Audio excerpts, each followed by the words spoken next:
Je voudrais à l'entame de mon propos au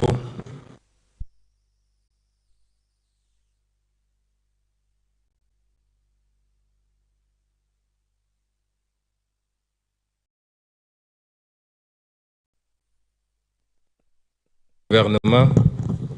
et à mon nom propre nos condoléances les plus attristées à la famille éplorée et à toute la nation sénégalaise suite au rappel à Dieu ce jour à Paris de l'ancien Premier ministre du Sénégal, Mohamed Boun Abdallah Dionne. Le Premier ministre Dionne, natif de Gossas, fut un haut cadre de la BCEAO, un homme d'État brillant et remarquable qui a servi le Sénégal avec engagement, générosité et efficacité. Nous nous inclinons devant sa mémoire et prions le Tout-Puissant pour qu'il l'accueille dans son paradis éternel. Le 2 avril 2004, jour de sa prestation de serment, Son Excellence M. Bassirou Diomaye Diakhar Faye, président de la République du Sénégal, m'a fait l'honneur de me nommer Premier ministre. Le chef de l'État m'a chargé de lui proposer une équipe gouvernementale conforme à notre projet pour le Sénégal. Le gouvernement ainsi mis en place ce 5 avril 2024 est un gouvernement de rupture et d'appropriation des aspirations et attentes légitimes des populations. C'est un gouvernement qui incarne le projet, une transformation systémique plébiscitée par le peuple sénégalais le 24 mars 2024 à travers l'élection au premier tour avec 54,28% des suffrages de son Excellence M. Bassirou Diomaye Diakhar Faye, président de la République. Ce gouvernement donc compte 25 ministres et 5 secrétaires d'État. C'est un gouvernement de rassemblement cohérent et rationalisé en termes de ministères. C'est un gouvernement de proximité, un gouvernement d'innovation et d'efficacité, exclusivement au service du bien-être.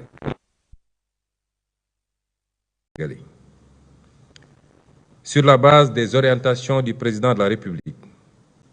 qui définit la politique de la nation, le gouvernement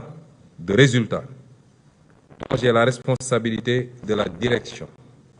va agir autour des priorités majeures suivantes. Premièrement, la jeunesse, l'éducation, la formation, l'entrepreneuriat et l'emploi des jeunes et des femmes. Deuxièmement, la lutte contre la vie chère et l'amélioration du pouvoir d'achat des populations. Troisièmement, la justice,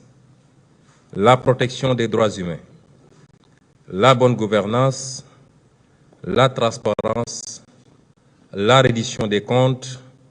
et l'amélioration de notre système démocratique et électoral. Quatrièmement, la souveraineté économique, l'exploitation optimale des ressources naturelles, la prospérité et le développement endogène global et durable du Sénégal. Et cinquièmement, la consolidation de l'unité nationale, de la cohésion sociale et territoriale, ainsi que le renforcement de la sécurité, de la paix et de la stabilité du pays. Je donne à présent la parole au ministre de la République pour donner lecture de la composition du gouvernement. Le président de la République, par ailleurs, réunira le Conseil des ministres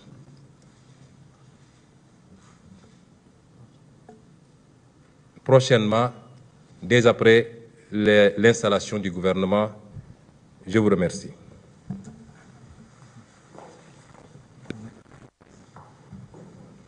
Merci, Monsieur le Premier ministre.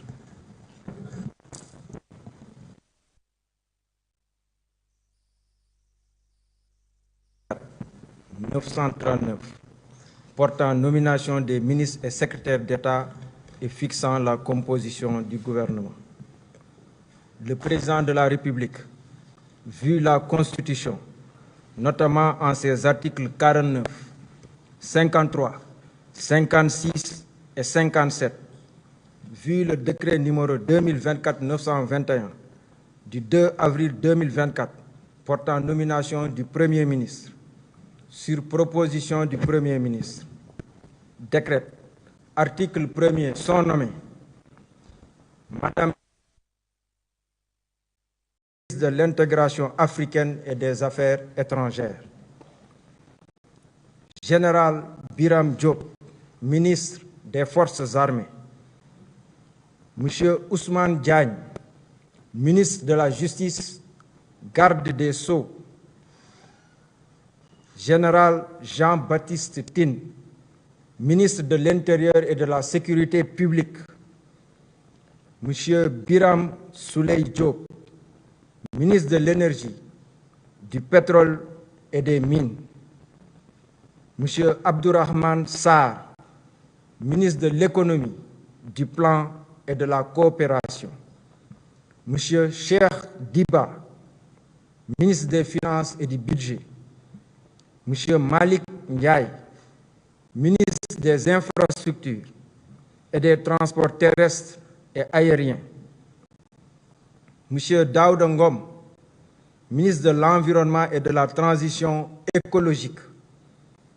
Monsieur Amadou Moustapha Ndiek Saré, ministre de la Formation professionnelle, porte-parole du gouvernement, Monsieur Cheikh Tidiane Gueye, ministre de l'Hydraulique et de l'Assainissement, Monsieur Alioune Sall, ministre de la Communication, des Télécommunications et du Numérique, Monsieur El Hadj Abdourahmane Diouf, ministre de l'Enseignement supérieur, de la Recherche et de l'Innovation, Monsieur Serigne Gueye Diop, ministre de l'Industrie et du Commerce, Madame Fatou Diouf, ministre des Pêches, des Infrastructures maritimes et portuaires, Madame Maïmouna Dièye, ministre de la Famille et des Solidarités, ministre du Travail, de l'Emploi et des Relations avec les institutions, Monsieur Balla Moussa Fofana, ministre de l'Urbanisme, des Collectivités territoriales et de l'Aménagement des territoires, Monsieur Moustapha Mambagirassi, ministre de l'Éducation nationale, Monsieur Ibrahim Sy, ministre de la Santé et de l'Action sociale, Monsieur Olivier Boukal, ministre de la Fonction publique et de la Réforme du service public, Madame ministre de la Jeunesse, des Sports et de la Culture, Monsieur Mabouba Diagne, ministre de l'Agriculture, de la Souveraineté alimentaire et de l'Élevage, Monsieur Alioune John, ministre de la Microfinance et de l'Économie sociale et solidaire, Monsieur Muntaga Diao, ministre du Tourisme et de l'Artisanat. Article 2. Sont nommés secrétaire Bassirou Diomaye Diakhar Faye, le Premier ministre Ousmane Sonko. Décret numéro 2024-941 portant nomination du ministre secrétaire général du gouvernement. Le président de la République, vu la Constitution, vu le décret numéro 2024-921 du 2 avril 2024 portant nomination du Premier ministre, décret, article 1er, M. Ahmadou Al-Amimou Mohamed Lo est nommé ministre secrétaire général du gouvernement. Article 2. Le présent décret sera publié au journal officiel de la République du Sénégal, fait à Dakar le 5 avril 2024 par le président de la République, Bassirou Diomaye Diakhar Faye, le Premier ministre Ousmane Sonko.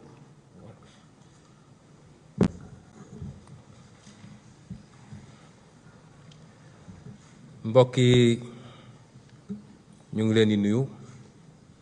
di baamu li ñu wax léegi ci kàllaama nasaraan wax ko ci wolof ñuy doore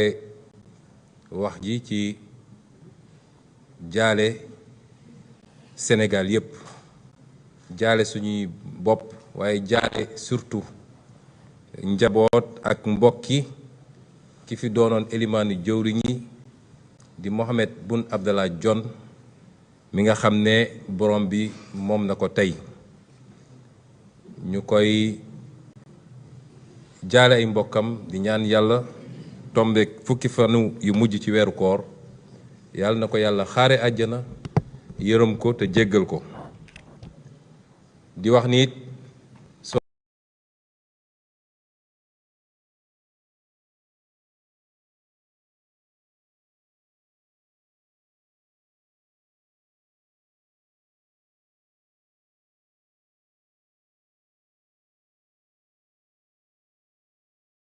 Excellence le président de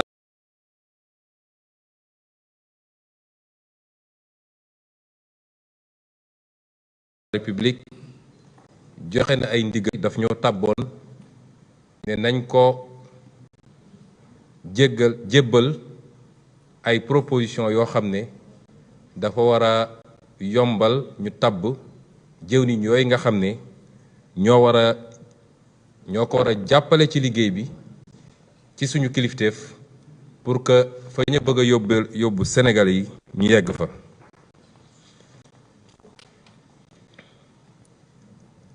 loolu moo waral suñu taxawaay tey bi ndax liggéey boobu def nañ ko diñ ko war a defee jébbal ko président de la République